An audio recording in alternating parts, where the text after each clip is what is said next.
आप सभी का हार्दिक स्वागत। आज की इस क्लास में हम सुदामा चरित के कुछ पदों को पढ़ते हुए उनके अर्थ को समझने का प्रयास करेंगे। पिछली क्लास में हमने सुदामा चरित की पद संख्या 1 से 8 तक के पदों को पढ़ा, उनके अर्थ को समझा। सुदामा चरित कवि नरोत्तम दास द्वारा रचित एक खंड काव्य है जो कि ब्रज भाषा में लिखा गया है। इस खंड काव्य को कवि ने दोहा, सवैया, कवित्त आदि छंदों का प्रयोग करते हुए लिखा है। सुदामा चरित में कवि ने कृष्ण और सुदामा की मित्रता, सुदामा की दरिद्रता, सुदामा द्वारा कृष्ण से मिलने हेतु द्वारिका जाना और कृष्ण के द्वारा अपने मित्र के प्रति जो उदारता दिखाई गई है उसका बड़ा ही सुंदर वर्णन किया है। पिछली जो क्लास थी उसमें हमने ये पढ़ा था कि एक दिन सुदामा ने बात ही बात में अपनी पत्नी सुबुद्धि को ये बता दिया कि वो बचपन में गुरुकुल में कृष्ण के साथ पढ़े हैं, कृष्ण उनके सखा हैं। और इस बात का जैसे ही सुबुद्धि को पता चला तो वह सुदामा को कृष्ण के पास जाने के लिए प्रेरित करने लगी कि तुम एक बार तुम्हारे सखा के पास जाओ तो सही। ऐसे सखा के रहते हुए भी हम दरिद्रता से युक्त जीवन जी रहे हैं, यह उचित नहीं है। तुम्हारा जो सखा है वो तुम्हारे प्रति अवश्य ही उदारता दिखाएगा। तो सुबुद्धि और सुदामा के बीच जो वार्तालाप चल रही है उसी को आज हम पढ़ेंगे। यह जो पद है वो सुबुद्धि का कथन है। इसमें श्री कृष्ण को विष्णु के अवतार के रूप में चित्रित किया है, विष्णु के अवतार के रूप में उसका वर्णन है। सुबुद्धि कह रही है कि लोचन कमल दुख मोचन तिलक भाल, श्रवणनी कुंडल मुकुट धरे माथ है, ओडे पीत वसन गरे में वेजंती माल, शंख चक्र गदा और पद्म लिए हाथ है, कहत नरोत्तम संदीपनी गुरु के पास, तुम ही कहत हम पढ़े एक साथ हैं, द्वारिका के गए हरि दारिद हरेंगे पिय, द्वारिका के नाथ वे अनाथन के नाथ हैं। तो सुबुद्धि सुदामा से कह रही है कि जो कृष्ण हैं वो कैसे हैं? लोचन कमल, लोचन यानी नेत्र, और कमल की भांति उनके जो नेत्र है वो कमल की तरह है, अर्थात वो कमल नयन है। दुख मोचन, दुखों का मोचन यानी नाश करने वाले हैं। तिलक भाल, उन्होंने अपने भाल अर्थात ललाट पर तिलक लगा रखा है। तो लोचन कमल दुख मोचन तिलक भाल, कि वो जो श्री कृष्ण हैं जो कमल नयन हैं, जिनके नेत्र कमल के समान है, जो दुखों का नाश करने वाले हैं और जिन्होंने अपने ललाट पर तिलक धारण कर रखा, तिलक लगा रखा है। श्रवणन यानी कानों में कुंडल, उन्होंने अपने कानों में कुंडल पहन रखे हैं।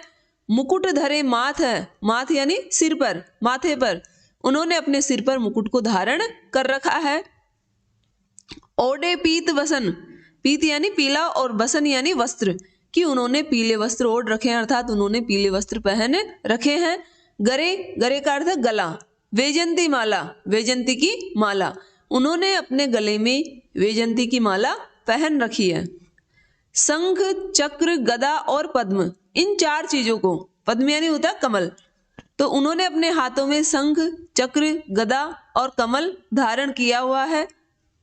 कहत नरोत्तम, नरोत्तम जो कवि है, कवि नरोत्तम दास वर्णन करते हुए कह रहे हैं कि जो सुबुद्धि वो सुदामा से कह रही है कि तुम ही कहत, तुम ही ने मुझसे कहा है कि हम पढ़े एक साथ हैं, हम दोनों, कौन कौन? सुदामा और श्री कृष्ण, कि हम एक साथ पढ़े कहाँ? संदीपनी गुरु के पास।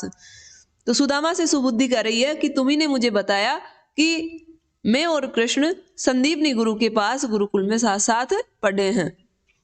तो द्वारिका के गए, द्वारिका के गए यानी जाने पर, हरि, हरि अर्थात यहाँ पे श्री कृष्ण, दारिद्र, हमारी दरिद्रता को, हमारी गरीबी को हरेंगे, नष्ट कर देंगे। प्रियतम, सुबुद्धि कह रही है कि हे प्रियतम, एक बार तुम द्वारिका गए, द्वारिका जाओ तो सही।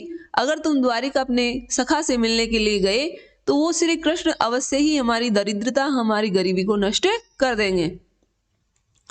द्वारिका के नाथ, नाथ यानी स्वामी हैं, जो श्री कृष्ण है वो द्वारिका के स्वामी हैं, द्वारिकाधीश हैं। और अनाथन के नाथ, अनाथ जिसका कोई नहीं है उनके भी वो नाथ अर्थात स्वामी है, जिनका कोई सहारा नहीं है उनको सहारा देने वाला श्री कृष्ण है।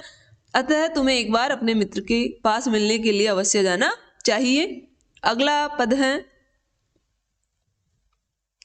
जब सुबुद्धि ने सुदामा को इस तरह से प्रेरित किया तो सुदामा सुबुद्धि को समझाते हुए कह रहे हैं, सुदामा उवाच, सुदामा का कथन है, शिक्षक हो सिगरे जग को तिय, ताको कहाँ अब देती है शिक्षा, जे तप के पर लोक सुधारत, संपत्ति की तिनके नहीं इच्छा, मेरे हिये हरि के पद पंकज, 12,000 लई देखु परीक्षा, औरन को धन चाहिए बावरी, बामण को धन केवल भिक्षा।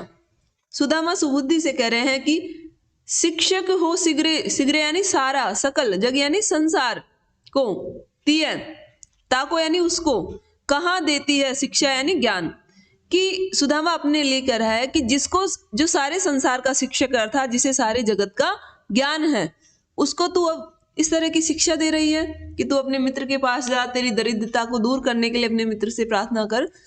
तो इस तरह की शिक्षा सुबुद्धि मुझे देने का कोई फायदा नहीं है, क्योंकि मुझे सिगरे जगत, सारे जगत का ज्ञान है।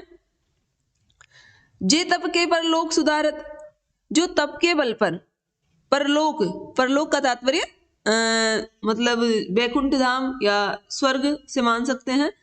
जे तप के परलोक, जो तप के बल पर अपने परलोक को, अपने दूसरे लोक को सुधारत यानी सुधार सकता है। संपत्ति की तिनके नहीं इच्छा, जिसको संपत्ति की कोई इच्छा नहीं है, अर्थात मैं जो सुदामा हूं वो अपने तप के बल पर अपना जो दूसरा लोक, यही लोक नहीं बल्कि अपने दूसरे लोक को भी मैं सुधार सकता हूं। मुझे संपत्ति की थोड़ी सी भी, तिनके मात्र भी इच्छा नहीं है। मेरे हिय में, हिय यानी हृदय में, हरि के पद पंकज, पद यानी चरण और पंकज यानी कमल, 12,000 हजार बार लेकर देखो परीक्षा, परीक्षा लेकर देख ले। अपनी पत्नी से कह रहा है कि हे सुबुद्धि, तू मेरी 1000 बार परीक्षा लेके देख ले, मेरे हृदय में तुझे हरि के चरण कमल ही दिखाई देंगे, अर्थात मेरे हृदय में श्री हरि के अलावा और चीजों के लिए कोई स्थान नहीं है। मुझे संपत्ति की, धन की कोई लालसा नहीं है, चाहे तू 1000 बार इस चीज की परीक्षा लेके देख ले। औरन को धन चाहिए, और लोगों को धन चाहिए होगा, और लोगों को संपत्ति की, धन की, यश की, कीर्ति की इच्छा होगी, लेकिन हे बावरी, ब्राह्मण, सुदामा एक ब्राह्मण था तो कह रहा ब्राह्मण को धन केवल भिक्षा, ब्राह्मण के लिए धन केवल भिक्षा है, अर्थात मैं भिक्षा से ही संतुष्ट हो जाता हूँ, भिक्षा में मैं जो कुछ मांग के लाता हूँ उससे ही मेरे जीवन का गुजारा चल जाता है, तो मुझे और धन की आवश्यकता नहीं है, मैं अपने इस जीवन से पूरी तरह संतुष्ट हूं। अगला पद है, सुबुद्धि उवाच, सुबुद्धि सुदामा से कह रही है, फिर जब सुदामा ने उससे कहा कि मैं अपने जीवन से संतुष्ट हूँ, भिक्षा के अलावा मुझे कुछ नहीं चाहिए, तो सुबुद्धि फिर से सुदामा को समझाते हुए कह रही है, दानी बड़े तिहु लोकन में, जग जीवत नाम सदा जिनको लई, दीनन की सुधि लेत भली, विधि सिद्धि करो पिय मेरो मतोले, दीन दयाल के द्वार न जात सो, और के द्वार पे दीन है बोले, श्री जदुनाथ से जाको हितु सो तिहुपन क्यों कन मांगत डोलई। कि दानी बड़ा, ये जो श्री कृष्ण है वो बड़ा दानी है। तिहु यानी तीनों, लोकन यानी लोक में, कि तीनों लोकों में सबसे बड़ा दानी कौन है? श्री कृष्ण है। जग जीवत नाम, जग इस संसार में जीवत जो सारे जीव हैं, नाम सदा सदैव उनके नाम को लेते हैं, कि संसार के जो भी जीव है सदैव श्री कृष्ण का नाम ही लेते हैं, और तीनों लोकों में उनसे बड़ा दानी कोई नहीं है। दीनन की, दीनन यानी गरीबों की, सुधि भली विधि, भली प्रकार से, जो भली भांति दीन लोग हैं, जो गरीब लोग हैं, उनकी सुधि ले लेते हैं, उनका ध्यान रखते हैं। तो मेरो मतों ले, मेरा मत लेकर, अर्थात मेरी बात को मानकर सिद्ध करो, इस बात को सिद्ध करो, अर्थात तुम्हें एक बार श्री कृष्ण के पास, प्रिय यानी प्रियतम, सुदामा के लिए शब्द आया कि हे प्रियतम, एक बार मेरे मत को, मेरी बात को मानकर तुम अपने सखा के पास जाओ और इस बात को सिद्ध करके दिखाओ।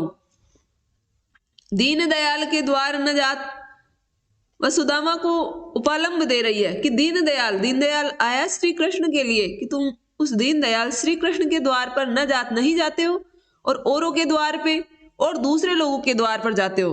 क्यों जाते हो? भिक्षा मांगने के लिए, और दूसरों के द्वार पर भिक्षा मांगने के लिए जाते हो, और दीन है बोले, और अपने आप को दूसरों के द्वार पर जाकर क्या बताते हो? दीन बताते हो। तो जो दीन दयाल है, जिसके द्वार पर तुम्हें जाना चाहिए, वहां तो तुम नहीं जाते, और दूसरे लोगों के द्वार पर जाकर भिक्षा मांगते हुए अपने आप को तुम दीन बोलते हो।